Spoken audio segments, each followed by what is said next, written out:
If we were conscious, there wouldn't be conflict.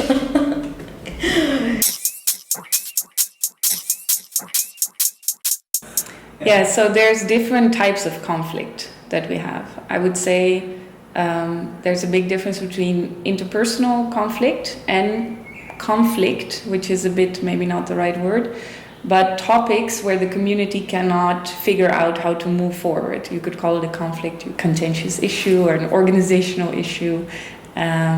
So for interpersonal conflict, we have a conflict resolution policy, we have different bodies where you can go to for mediation, conflict transformation, negotiation, arbitration, all of that. So that's one level, is interpersonal conflict. Then for contentious topics in the community, what we have is again the residents' assembly, or the people of the residents' assembly who show up for these topics. And we have a decision-making process where we have informational meetings, a few of them, and they eventually culminate in a decision of the residents' assembly. So that process is called a residents' assembly decision-making process, and we use it really when the working groups are not managing or are not mandated to make a decision, and it really becomes a community topic. Sometimes we are better than ourselves, so we step above our ego and resolve our differences.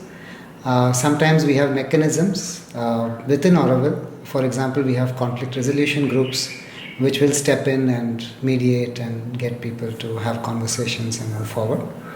Sometimes things are unresolved and people just continue working. Auroville community as a whole has agreed upon a process to resolve issues and conflicts that arise within the community, to solve it internally rather than approach external forces or get help from them. Of course, if the conflicts are beyond Auroville, like with Auroville and let's say someone who's working with land, or there's some infringement of land, then certainly there will be the legal bodies that are there and that will work beyond, and there may be people who may help intervene there and do some out-of-court settlement as well. Similarly, in Auroville, we have developed over the years mechanisms to resolve conflicts, to enable sharing, collaborating in ways which are, life-enhancing, which are progressive. We also have communities, small communities within Auroville, where issues come up all the time. Where things are, to be shared, or decisions have to be made, whether the grass should be cut today or tomorrow.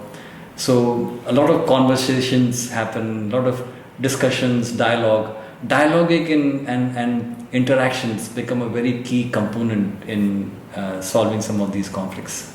The challenge about conflicts within Auroville is that in the end, like anything else in Auroville, you're really dependent on human goodwill, on the goodwill of the individual to resolve it and move ahead.